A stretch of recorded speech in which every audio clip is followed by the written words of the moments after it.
Acorda, sucupira!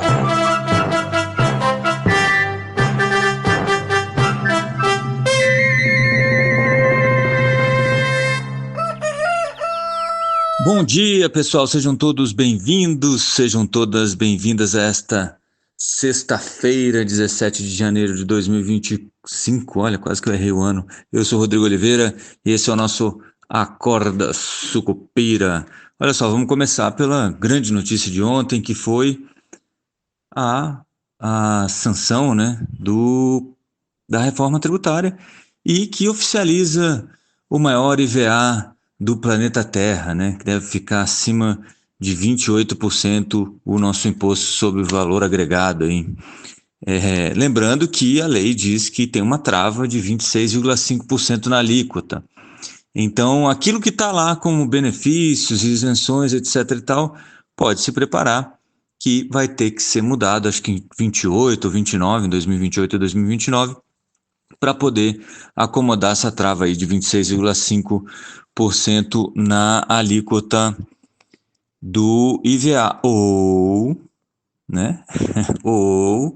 nós vamos mudar essa parte e deixar a trava ser 28 e etc e tal, né? Sabe aquela coisa que a gente já viu nesse governo, a gente já viu em outros governos, e uma célebre pensadora contemporânea falava que quando chegar na meta a gente dobra a meta, então vamos trabalhar sem meta. Então a meta do IVA é a que for, no fim das contas, é a que conseguir ocupar aí essa ou entregar para o governo o que ele precisa de arrecadação. E nos jornais de hoje, inclusive na Folha de São Paulo, tem uma notícia muito interessante sobre a equipe econômica, dizendo que não vê espaço político para aprovação de novos cortes de gastos, né? Olha, isso foi uma fonte muito importante aí da Folha de São Paulo, que surpreendeu zero pessoas, mas fala então que não tem espaço para corte de despesas, mas que eles estão preocupados com a estabilização da dívida. Eles dizem que talvez você consiga um superávit daqui a um tempinho, esse ano que vem, mas que isso talvez, na cabeça deles, talvez não estabilize a dívida. Na verdade, todo mundo sabe que não vai estabilizar a dívida, porque o superávit tem que ser entre 2,5 e 3,5. E aí voltou-se a conversa de que o governo precisará achar novas fontes de receita. Adivinha onde é que ele vai achar a nova fonte de receita? E aí eu vou voltar ao Friedman, né, que eu acho que é o cara mais, o economista que foi mais didático nisso tudo, né? Acho que a Margaret Thatcher chegou a falar sobre isso também, mas o Friedman, que provavelmente, como é que se diz, inspirou a Thatcher também, mas o governo não produz nada, o governo não produz riqueza nenhuma, as empresas não pagam impostos, né? Quem paga imposto são sempre as pessoas. Então adivinha de onde virá essas novas fontes de receita para o governo? Parabéns a você, é do seu próprio bolso, tá? Então fique de olho, que apesar dos pesares, assim, a vantagem que tem do IVA, e eu sempre falei isso, óbvio que ele tem essa parte de, entre aspas, aí, a simplificação, mas é porque é tão confuso que qualquer melhoradinha já faz sentido, né? Mas mesmo assim a lei tem aí 3.000 dispositivos, mais de 3.000 dispositivos, segundo o Haddad, e mais de 500 artigos. Vocês imaginam quão simples ela é, né? Mas de qualquer maneira simplifica bastante o nosso sistema tributário. Ainda falta uma segunda parte, tá? Só essa é a primeira parte.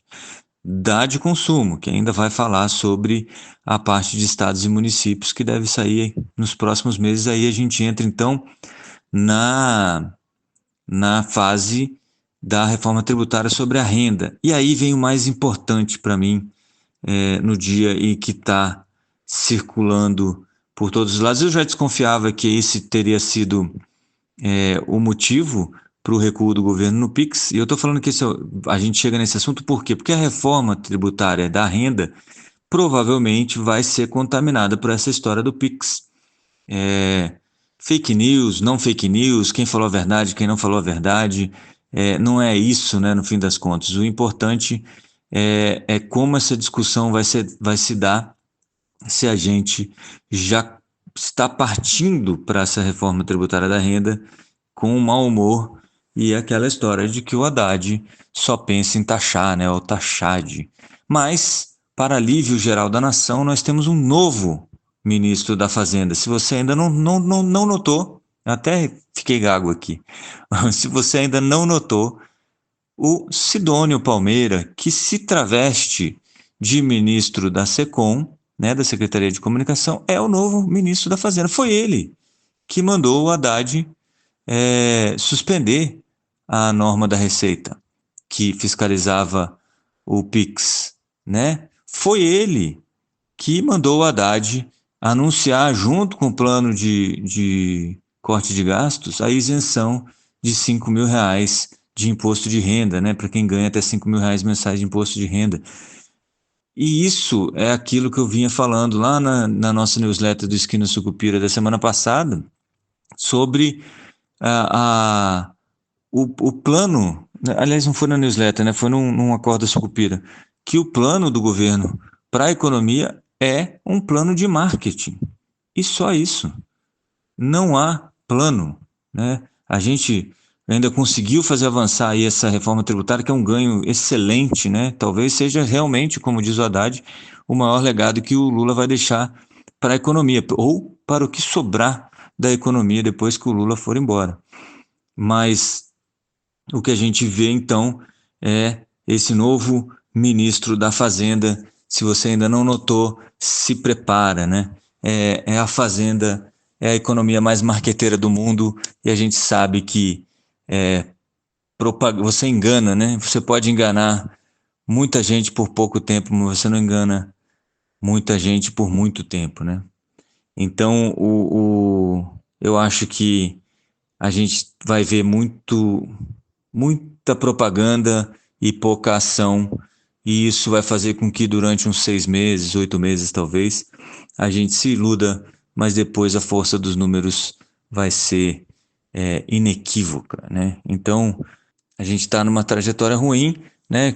Dirigindo em direção a um muro, e a gente aparentemente não quer desacelerar. Vamos ver o que acontece. Mas não foi isso que fez a bolsa cair ontem, que fez os juros futuros subirem, né? O maior impacto veio do exterior mesmo.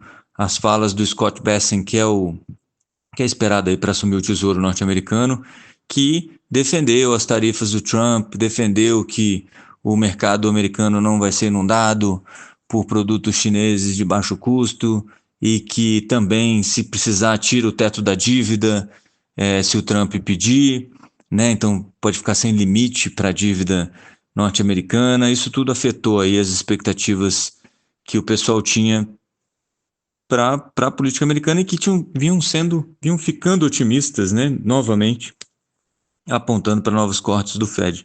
Então, isso deu uma esfriada nessas expectativas e acabou influenciando todo mundo. Apesar disso, o dólar no DXY, né, que é aquele índice de dólar que compara a moeda americana com as principais moedas do mundo, caiu. Contra os emergentes, no entanto, subiu muito em função dessa história das tarifas mesmo, né? E o juros é aquele pensamento sobre o impacto inflacionário dessas tarifas nos Estados Unidos. Beleza? Uma última coisinha aqui que eu já ia esquecendo, que eu acabei de lembrar, esqueci de anotar aqui nas minhas anotações, mas que é o seguinte, o impacto da reforma tributária nos fundos imobiliários. Lembrando que o IFIX, que é o índice de fundos imobiliários da Bolsa de Valores, caiu, se não me falha a memória, 5,97%, 6% no ano passado, e pode ser que com essas notícias aí tenha mais um impacto negativo nas cotas, porque foi vetado entre os vetos, né, do presidente Lula à medida da reforma tributária, à norma, está a isenção dos fundos imobiliários, fiagros, né, a isenção de contribuições lá. E isso provavelmente vai afetar as cotas, porque deve incidir aí sobre o rendimento dos aluguéis que o fundo recebe, né? Não o repasse para os cotistas, mas acaba que no fim das contas deve afetar o repasse para os cotistas, afinal de contas vai ter menos dinheiro para você distribuir, né? E no fim das contas é como se o cotista estivesse pagando esse imposto, que obviamente ele vai pagar, mas ele não está vendo, né? Então ainda há algumas, como se diz, algumas dúvidas, né?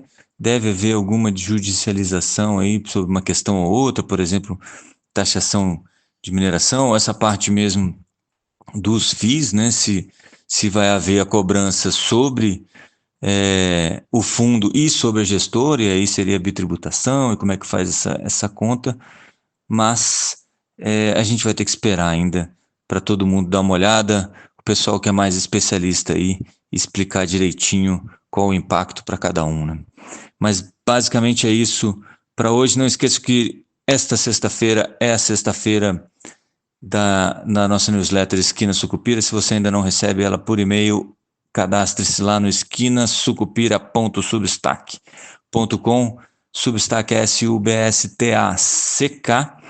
Se você está achando muito difícil esse endereço, não se preocupe, vá no Google, coloque Esquina Sucupira, somos o primeiro resultado. E hoje, né, a gente vai falar sobre, sabe aquele sentimento que você tem de que os políticos atrapalham os seus investimentos? Então, talvez não seja só um sentimento, talvez eles atrapalhem mesmo. É isso que diz um estudo da Universidade do Colorado, se não me falha a memória. Mas vocês vão ler tudo sobre isso lá no Esquina Sucupira, lá pelas 5 da tarde. Beleza? Um abraço para todos, boa sexta-feira, bom fim de semana, bons negócios e a gente se vê na semana que vem. Avante, Sucupira! Acorda, Sucupira!